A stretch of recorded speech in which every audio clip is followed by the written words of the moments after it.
크리스찬의 쉿, quiet, 다이.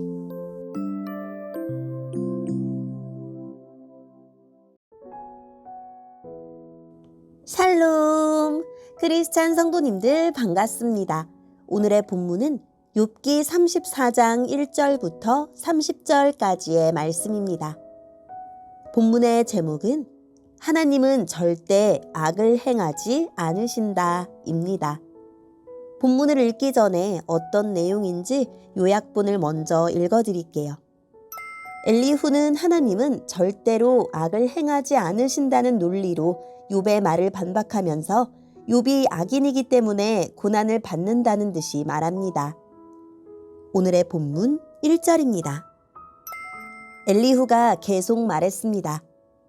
현명한 어르신들이여, 내 말을 들으십시오. 총명한 여러분이시여, 내 이야기에 귀 기울여 주십시오.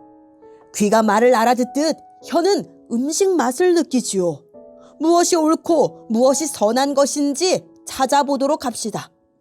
욥은 나는 의롭지만 하나님께서는 나를 옳지 않게 여기신다고 주장했습니다. 나는 정직한데 거짓말쟁이 취급을 당한다. 죄도 없는데 그분이 나를 쳐서 죽이려 하신다. 세상에 이렇게 옳지 못한 말을 물 마시듯 하는 사람이 또 어디 있습니까? 그가 바로 악인들의 친구요, 불의한 사람들의 친구가 아니고 무엇이겠습니까?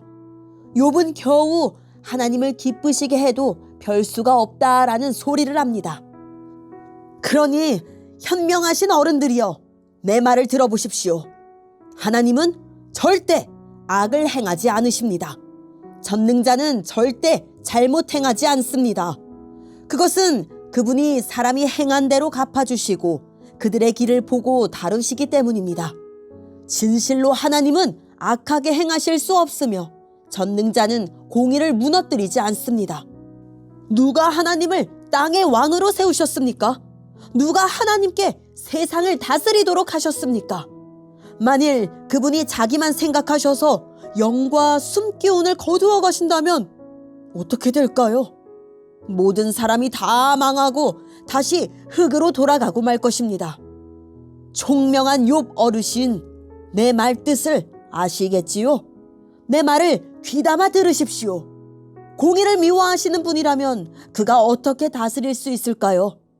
당신이 의로우신 전능자가 잘못됐다고 말할 수 있습니까? 그분은 왕들에게도 너희들은 쓸모없다 하시고 귀족들에게도 너희들은 의롭지 못하다고 말씀하십니다. 귀한 사람이라고 더 돌보시거나 부자라고 해서 가난한 사람보다 낫다고 여기지 않으십니다. 저들은 모두 그분이 만드신 피조물이니까요. 사람들은 밤중에 순식간에 죽을 수 있습니다.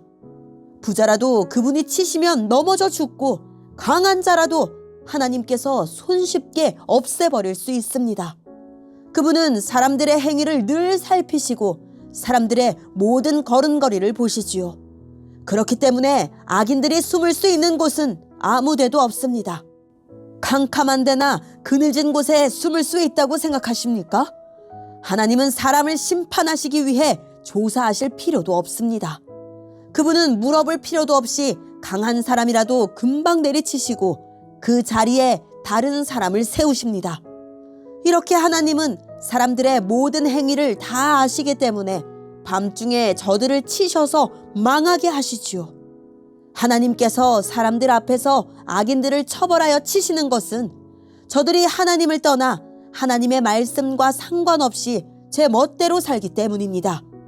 악인들이 가난한 사람들을 울리면 하나님께서는 그 울부짖음을 들으십니다. 하나님께서 잠잠하셔도 누가 그에게 뭐라 할 수 있습니까? 만약 그분이 자기 얼굴을 사람들에게서 숨기신다면 누가 그분을 볼 수 있습니까? 그렇게 하시는 이유는 경건하지 못한 자가 왕이 되지 못하게 하고 백성을 괴롭히는 자들이 통치하지 못하게 하기 위해서입니다. 아멘. 오늘의 본문을 통해 이해할 수 있는 부분은 무엇일까요? 엘리후는 우선 욥이 한 말을 인용하면서 욥의 잘못을 따집니다. 사실 욥의 말만 살펴보면 욥이 하나님에 대해서 한 말은 옳지 않습니다. 그렇지만 욥의 상황과 함께 보면 욥은 고난의 이유를 찾지 못해 답답해하며 하나님의 정의에 의문을 제기하고 한탄했을 뿐입니다. 그런데 엘리후는 그 말만으로 욥을 악인으로 단정지어 버립니다. 욥의 잘못을 따지면서 엘리후는 하나님이 어떤 분인지를 판단의 근거로 삼습니다. 하나님은 절대로 잘못을 행하지 않으십니다. 세상을 의롭게, 모든 사람을 공평하게 다스리십니다. 모든 사람의 행위를 살피셔서 악인을 반드시 벌하십니다. 하나같이 맞는 말입니다. 그러나 욥이 악인이라서 고난을 당하고 있는 것이 아닙니다. 또 악인은 고난을 당하기 마련이지만 고난을 당한다고 다 악인은 아닙니다. 게다가 악인이 세상에서는 아무 어려움 없이 살기도 합니다. 엘리후가 틀린 말을 하지는 않았지만 우리는 하나님이 아니고 인간일 뿐이기에 세상 모든 일의 원인과 결과를 헤아릴 수 없다는 것을 간과했습니다. 오늘의 본문을 통해 우리에게 주시는 교훈은 무엇일까요?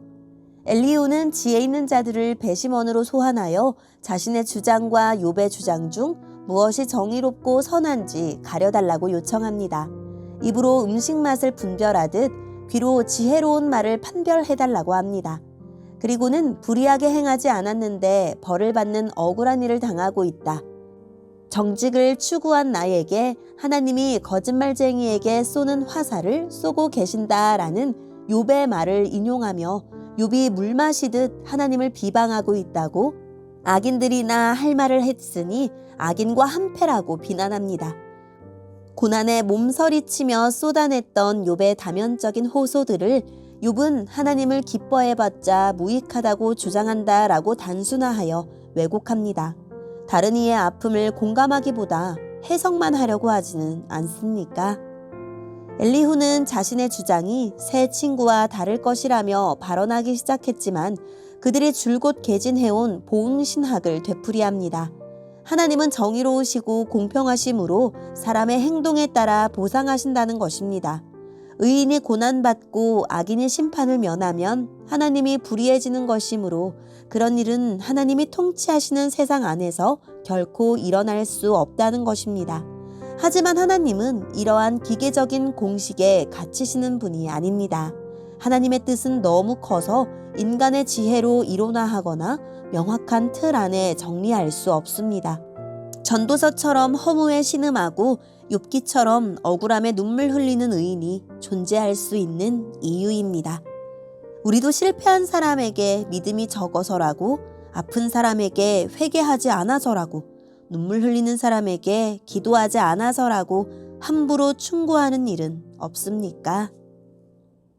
오늘의 본문을 통해 각자에게 주시는 성령 하나님의 음성에 귀를 기울이며 살아계신 하나님, 타인의 고통을 함부로 해석하지 않고 주님의 마음으로 그 곁을 묵묵히 지키게 해주세요 라고 기도하고 오늘도 말씀을 붙들고 승리하는 하루를 보냅시다.